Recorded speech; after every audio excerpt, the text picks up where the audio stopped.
मैं आपको बता रहा था कि परमात्मा की जो चीजें हैं उसमें संपूर्ण वैज्ञानिकता है, वहां कोई त्रुटि और अभाव नहीं है। और यदि उसी परंपरा को आगे बढ़ाते हुए हम चीजों को देखते हैं तो हमारे यहां सब कुछ पूर्ण वैज्ञानिक है।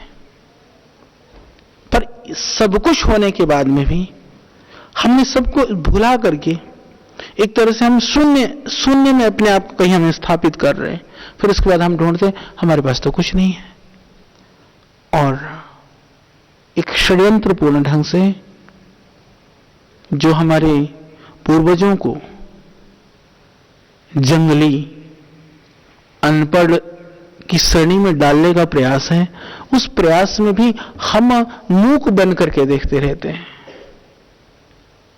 और कुछ लोग तो उनको लगता है कि नहीं, ये बात तो सही होगी, पहले तो सब लोग ऐसे ही थे, जंगल में थे, यूं थे। वो एक लंबा विषय है, पर आप इतना समझिए, परमात्मा की सृष्टि में जो विकासवाद की बात है, पिछली बार भी मैंने कहा था आपको, चार्ल्स डार्विन का जो विकासवाद का जो सिद्धांत है, थ्योरी है, वो बहुत जगह पर उस सिद्धांत के लिए कोई उत्तर नहीं है, उन प्रश्नों का कहीं उत्तर नहीं है। वैदिक सिद्धांत को यदि आप समझेंगे तो वहां पर कहीं भी ऐसी कोई चीज नहीं है जिसका आपको उत्तर ना मिल पाए। तो यह सृष्टि का जो क्रम है, इसका जो निर्माण है, ये पूरी बुद्धिमत्तापूर्ण ढंग से परमात्मा ने सृष्टि के लिए, मनुष्य के लिए रचना की है। तो उसमें हर कुछ व्यवस्थित है और सब कुछ एक दायरे में है, मर्यादा में है, सीमा में है। और यदि परमात्मा को न भी मानने वाले लोग हों तो उनको फिर भी ये मानना पड़ता है कि नेचर हर चीज का, वो हर कर्म का वहां पर परिणाम प्राप्त होता है, यानी कर्म का फल मिलता है। ये प्रकृति अपने आप नहीं दे रही, कोई जड़ चीज उसको नहीं दे रही है, वो एक परमात्मा की व्यवस्था में ये चीजें हो रही हैं। तो मैं बात कर रहा था पठन पाठन के लिए, ये हमको समझना है पहले। इसको समझने से जो हमारा उत्साह है, जो हमारे अंदर की जो ऊर्जा है, वह बढ़ती है, हमको गर्व होने लगता है, हम अपने आप को गौरवान्वित महसूस करने लगते हैं कि इतनी बड़ी समृद्धशाली परंपरा और इस सृष्टि का जो नियंता और सृष्टि का जो उत्पत्ति करता जो परमात्मा है, उस परमात्मा का जो शुद्ध स्वरूप है, हमको पता लगने लगता है कि हम उस शुद्ध स्वरूप के सबसे नजदीक हैं, बाकी सब दुनिया भ्रम में घूम रही है। यह बोध भी तभी होने लग जाता है। बाकी ये भी पता चलने लग जाता है कि बाकी चीजें तो सब बाद की हैं।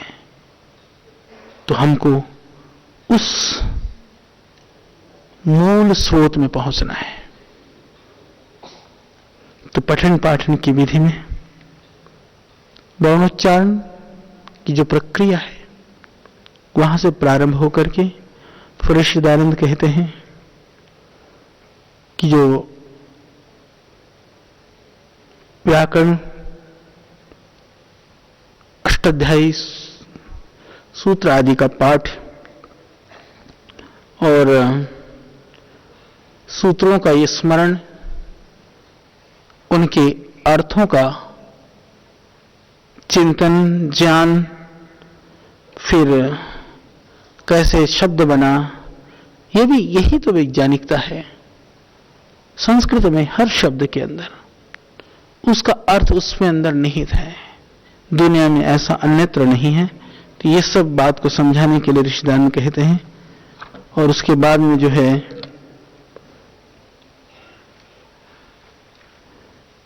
वेद की महत्ता को कहते हुए वो कहते हैं कि सभी दर्शन आदि को पढ़ते हुए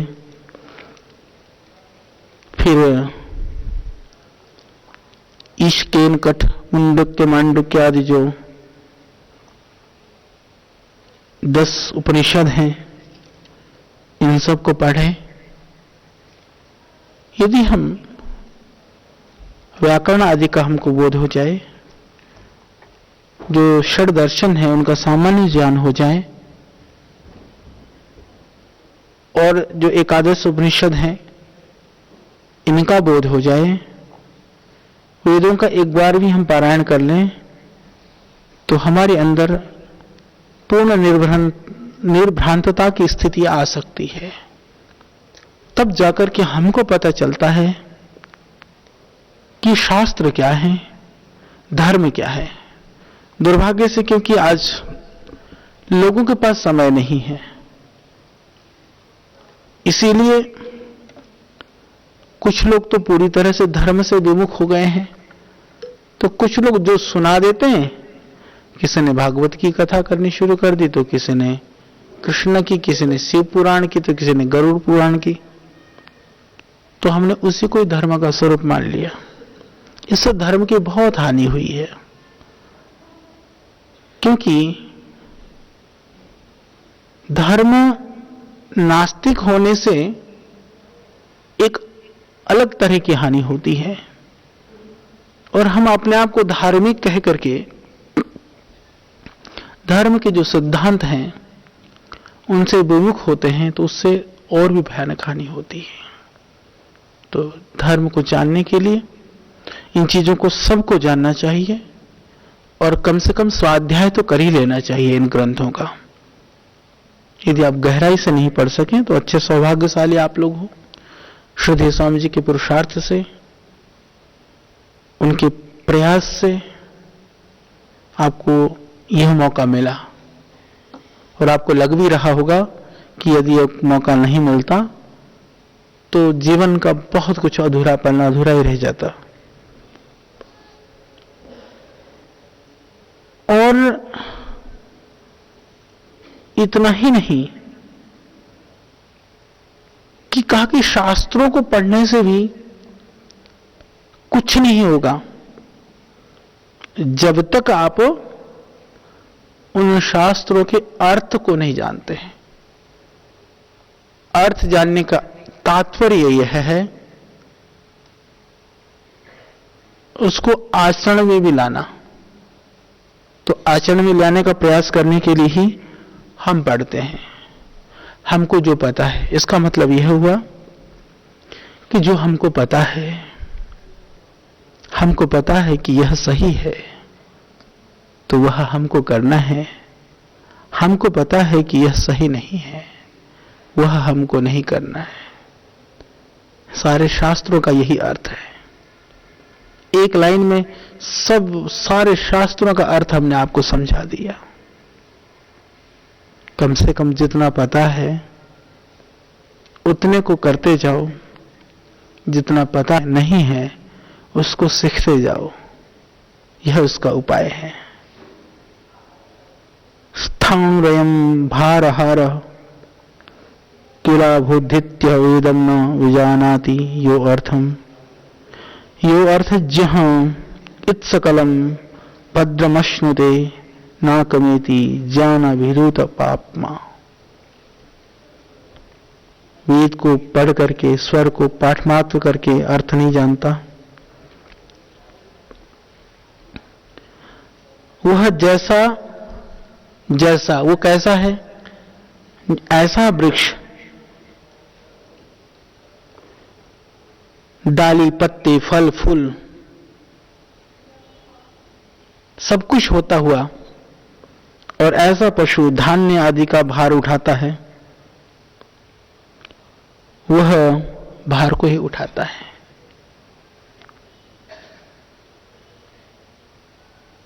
परंतु उसका आनंद को प्राप्त नहीं कर सकता।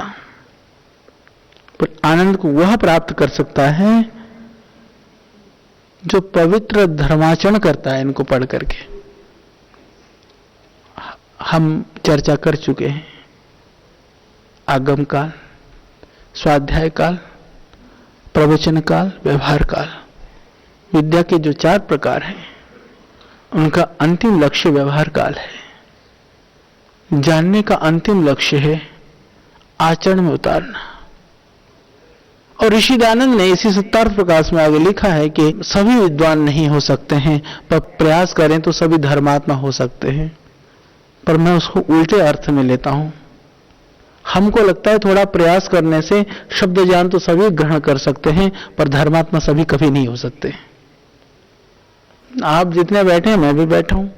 अब ये बताओ, हमको जितना पता है धर्म का अधर्म का, क्या हम संपूर्ण धर्म का अनुसरण करते हैं? क्या हम उन जिसको अधर्म कहा जाता है या जो अकरणीय कहा जाता है, क्या हम संपूर्ण रूप से उनसे हम बचे हुए हैं? नहीं तो फिर हम उतने अर्थ में हमने कुछ भी शास्त्र जान करके भी नहीं जाना है। सभी चीज का प्रयोजन। फिर आप कहेंगे कि जी जितना पता है उतने को ही नहीं हम कर पा रहे हैं, बाकी को क्यों पढ़ें, बाकी को क्यों करें? इसके लिए हमारा उत्तर यह है, उसको इसलिए पढ़ें क्योंकि बार बार एक चीज को कई रूपों में हम पढ़ेंगे तो शायद हमारे मस्तिष्क में वो चीज घुस जाएंगी, जिससे कि जो अब मेरे से त्रुटि हो रही है वो ना हो। इसके लिए प्रयास के लिए। और यह जो हमारा विचार और मन आज बना हुआ है, यह जन्म कारण नहीं है।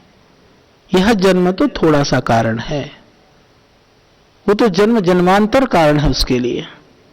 तो जब कई जन्मों से यह स्वरूप बनता है तो इस जन्म में ज्यादा पुरुषार्थ करने से आगे के लिए भी हमारी एक स्थिति बनेगी। हमारे पुण्यों की जितनी वृद्धि होगी उतना ही बाकी पाप का क्षय हो जाएगा और हमारा जीवन उन्नत और दिव्य बनेगा। पर हमको प्रयास सतत करना चाहिए। ये सहज प्रवृत्ति है। हमको कहीं विकृति से परिपूर्ण होने के लिए प्रयास की आवश्यकता नहीं है। विकृतियों से मुक्त होने के लिए सतत प्रयास और पुरुषार्थ की आवश्यकता होती है। जब प्रतिकूलताएं होती हैं तब हम उससे निकलने के लिए प्रयास करते हैं। उस समय हमारे मन में एक तरह से सकारात्मक भाव आता है कि भगवान मेरे को इन चीजों से बचा ले। पर जब बाद में जब वह प्रवृत्ति हमारी जब थोड़ी अनुकूल हो जाती है तो हमारा वो भाव उस समय पर उतना ही नहीं रह पाता है। परंतु जो विद्वान होते हैं, जो धार्मिक होते हैं, वस्तुतः वो उस भाव में सतत जीते हैं।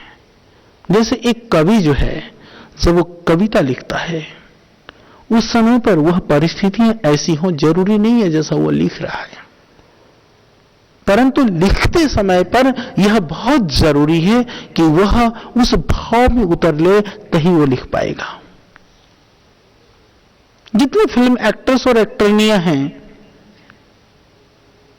जब वो एक्टिंग करते हैं, जो पिक्चर बनाया जाता है, जैसा सीन होता है वो वस्तुतः जीवन में नहीं होता है, पर उनको वैसा बनना पड़ता है उस समय पर। बहुत इमोशनल ना हो तो बहुत इमोशनल सीन नहीं किया जाता है, बहुत एग्रेसिव ना हो, वो गुस्सा और जोर वाला जो है ना, गब्बर सिंह वाला वो रोल नहीं हो सकता। उस भाव में जीना पड़ता है और तद्रूप होकर के तब वो एक्टिंग करते हैं। और जिसमें जितनी तद्रूपता आती है उतना ही वो एक्टिंग बढ़िया होता है। जब दुनिया की एक्टिंग में भी तद्रूपता लानी पड़ती है तो जीवन को जीने के लिए जब उस गहराई में जब तक नहीं उतरेंगे तब तक हमारा जीवन वैसा कभी नहीं बन सकता है। बैलेंस डगमगा जाएगा। मैं हमेशा आपको समझाता हूं, जीवन में जीने के 4 रास्ते हैं।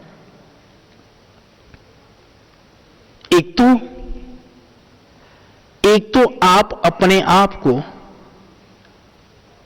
अपने आप को एक लक्ष्य निर्धारित कर करके सोचिए कि मैंने यहां पहुंच करके दिखाना है। यह सर्वोत्कृष्ट रास्ता है, सर्वोत्कृष्ट स्थिति है। यह मेरा लक्ष्य है, मुझको यहां पहुंचना है। पूरी शक्ति, पूरी ताकत, पूरी ऊर्जा, फिर उसको बटने मत दो। और नहीं, नहीं तो जहां हो ठीक है, जो भी होगा अभी कर रहे हैं, थोड़ा जो भी हो जाएगा आगे देख लेंगे, या मन में कोई भावनाएं आ गई, कोई विचार आ गया, कोई विकार आ गया, कोई मलिनता आ गई, कहीं कुछ सांसारिक दुनियादारी घुस गई, चलो ये भी तो अच्छा है, लोग तो कर रहे हैं, हम भी ऐसे ही कर लेंगे, यूं भी जी लेंगे, वो भी तो अच्छा है, ठीक है, फिर वहां रहोगे। फिर तो तीसरी स्थिति में फिर लगता है वो भी ठीक नहीं है, अब जो कर रहे हैं वो संकल्प भी दृढ़ नहीं है, फिर झूल रहे हैं वहां पर, कभी यूं कभी यूं, बस झूले में जैसे ना आदमी वो लहरों में जैसे झूल रहा। वो आनंद स्वामी जी ने बहुत अच्छा लिखा था, मैंने बहुत समय पहले पढ़ा था, जिंदगी क्या है, अलग अलग लोगों से पूछा, एक कहता है जिंदगी, जीवन तो नदी के बीच में पड़ा हुआ एक लक्कड़ है। बोले जिंदगी बहुत बारिश में जो है बूंदें गिर रही हैं, उसके नीचे जो आदमी ओढ़ता हुआ छतरी है, किधर भी कुछ भी मान लो ना, सारी चीजें उसके ऊपर गिर रही हैं, बोले वो फिर भी आदमी लेकर के घूम रहा है। यह तो दुख का पोटला है, यह तो सुख का पोटला है, यह तो बहुत ऐसी नदी है, ऐसा किनारा है, कुछ भी व्याख्या कर लो, फिर वहां झूलते रहो, नहीं तो फिर दुखी बन करके रहो, पूरे दुखी, कभी सुखी कभी दुखी, और कभी कभी सुख की चाहना में दुख को ढोने वाले, या सारे से परे एक लक्ष्य को लेकर के एक जगह पहुंचने वाले। चार स्थितियां हैं, पांचवी कोई नहीं बन सकती है, और इसमें से एक में रहना पड़ेगा हमको, इसमें से एक में रहना ही पड़ेगा हमको, उससे बाहर नहीं हो सकते हैं। तो हम क्यों ना फिर वहां रहे, सारी चीजें हमको ये दिखाई दे कि वहां दुख है, वहां लकड़ी और नदी के किनारे की उदाहरण से जीवन को जीने वाले लोग, जीवन में वह दुनिया से चाहना तो रख सकते हैं, दुनिया को बहुत बड़ा नहीं दे सकते हैं। तो आप लोगों का सौभाग्य है कि वहां पर उन चीजों को समझने के लिए भी तो कहीं कोई अनुकूलता चाहिए, तो इतनी अनुकूलता में उसको हमको समझना है, और नहीं तो ऋषि दयानंद लिखते हैं, ज्ञान से पापों को छोड़ पवित्र धर्माचरण के प्रताप से सर्वानंद को प्राप्त होता है। जो वेद को पढ़ता है और उसके अर्थ को यथावत जानता है, वही संपूर्ण आनंद को प्राप्त होता है। तो अर्थ यही है जानने का, और कुछ अर्थ नहीं है। वेद का अर्थ क्या है? वेद का अर्थ वो नहीं है आप सोचो कि मैंने तो सारे मंत्र रट लिए, व्याकरण भी पढ़ लिया, निरुक्त भी चल रहा है, फिर अर्थ लगाने भी सीख दिया, सब शब्दों को भी सीख लिया, सब कुछ कर लिया, तो क्या आप उसको वेद को जानना कहलाते हो? शब्द को जानना है उससे, तो शब्द तो प्रवेश द्वार है, मार्ग है। शब्दों के द्वारा हम ज्ञान के मार्ग में प्रविष्ट होने का हमारा प्रयास होता है। तो शब्द को जानना जरूरी है, पर शब्द जानना ही जीवन का लक्ष्य नहीं, शब्द के द्वारा शब्द के ज्ञान को जानना है। तो वही वेद ज्ञान है एक तरह से।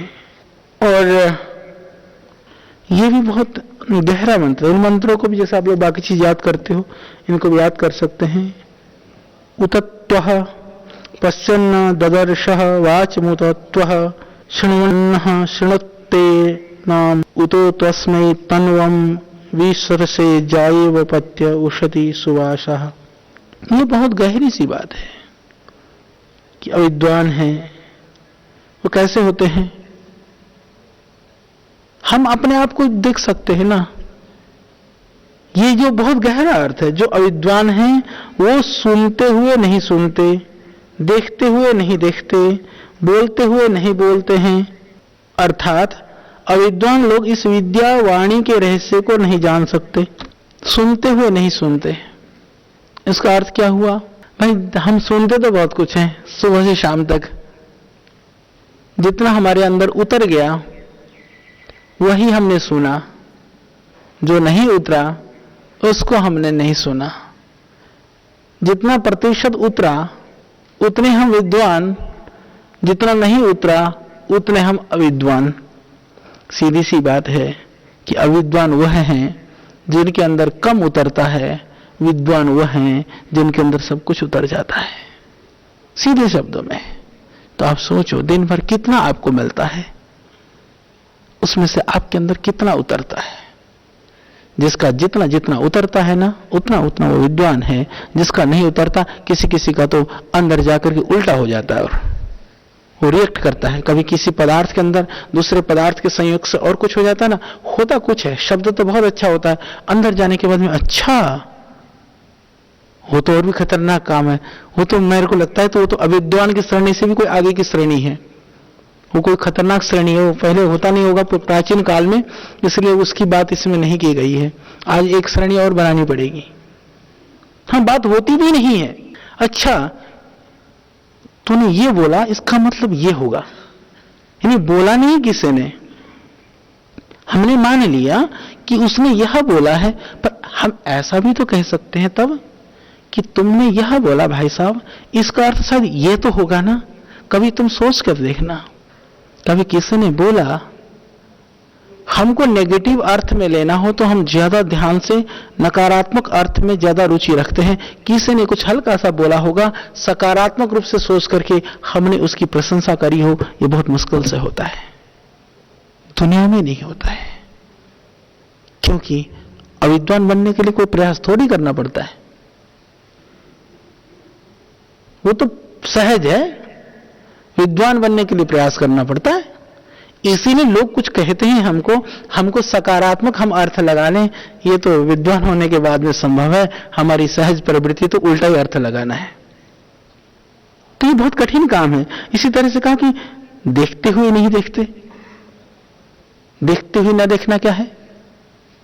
बहुत छोटी छोटी बातों को आप कर सकते हैं कि कोई भी चीज पड़ी हुई है, मैंने कई बार मैं आपको बताता हूं, चल रहे हैं आप, कोई पन्नी पड़ी है, कुछ नहीं तो लात मार दी, फट पन्नी उड़ करके उधर गया। अच्छा, उसको स्वाद सा आता है, उधर भी जा रहा हो, सोचता एक लात और मार दो इधर से, फिर पन्नी उड़ करके उधर पहुंचती है। उसी में लग रहा है 5 मिनट भाई, बड़ा आनंद आ रहा है उसको। मतलब वो देख रहा है, पन्नी है, गंदगी है, तो देखना तो तब होता है ना जब उसको उठा के एक तरफ डाल देता है कूड़े के डिब्बे में, कचरे में, या कोई चीज कोई खराब हो रही उठा के अपनी जगह पर रख देता। ये दुनिया की एक सामान्य व्यवहारिक की बात है। इसी तरह से विविध तरह के जो गहरे गहरे ज्ञान की बातें, बड़ी बड़ी चीजें हैं, हमको दिखता है फिर भी हमको नहीं दिखता है। जितना सही सही दिखता है उतने तुम विद्वान, जितना तुमको नहीं दिखता है उतने तुम अविद्वान। कितनी सरल परिभाषा है। इसका अर्थ यह है कि जो चीज जैसा है, जिस समय पर जिसको जैसा समझने की आवश्यकता है, उसको जितना तुम समझोगे उतने ही तुम मनुष्य की श्रेणी में रहोगे। विद्वान के तात्पर्य यहाँ पर, विद्वान का अर्थ यहाँ पर मैं ऐसा नहीं मानता कि कोई शब्द ज्ञान को जानने वाला, कोई धुरंधर पंडित। विद्वान का अर्थ यह है कि सहज मनुष्य का जो जीवन का स्तर है, जीवन का जो चरित्र है, वो ऐसा होना चाहिए। इसका अर्थ यह है। बोलते हुए भी नहीं बोलते, सच बात है, बहुत कुछ बोल देते हैं। मैंने ऐसा थोड़ी बोला था। और हमारे नेता लोग तो हमारे वाक्यों को, शब्दों को तोड़ मरोड़ करके प्रस्तुत किया गया। अच्छा, यदि उल्टा बोल दें और कोई सही सही ढंग से उसका प्रचार कर दें तो शायद ऐसा तो कोई नहीं कहेगा कि मेरे शब्दों को तोड़ मरोड़ करके प्रस्तुत किया गया। ऐसा क्यों लगता है? क्योंकि हम बोलते हुए भी नहीं बोलते हैं। और बोलते हुए भी ना बोलना, दूसरा अर्थ यह है कि हम सिर्फ बोलने के लिए बोलते हैं। एक अर्थ हम ये भी कह सकते हैं, हम कहने के लिए कहते हैं, हम देखने के लिए देखते हैं, हम सुनने के लिए सुनते हैं, हम करने के लिए थोड़ी सुनते हैं, करने के लिए थोड़ी देखते हैं, करने के लिए थोड़ी बोलते हैं। तो ये देखने के लिए नहीं देखना है, सुनने के लिए नहीं सुनना है, हमको करने के लिए देखना है, करने के लिए सुनना है, करने के लिए बोलना है, ऐसी स्थिति आ जाएगी तो हम विद्वान श्रेणी में होंगे। विद्वान होने का अर्थ ही यह है कि जो शब्द अर्थ और उसके संबंध को जानता है वह ये संपूर्ण ब्रह्मांड, इसकी जो रहस्य हैं उसके लिए खुल जाते हैं। इसलिए योग दर्शन आदि में शब्द के संयम की, दृष्टि के संयम की और कर्ण के संयम के, इसके बहुत लाभ, बहुत गुण बताए गए हैं।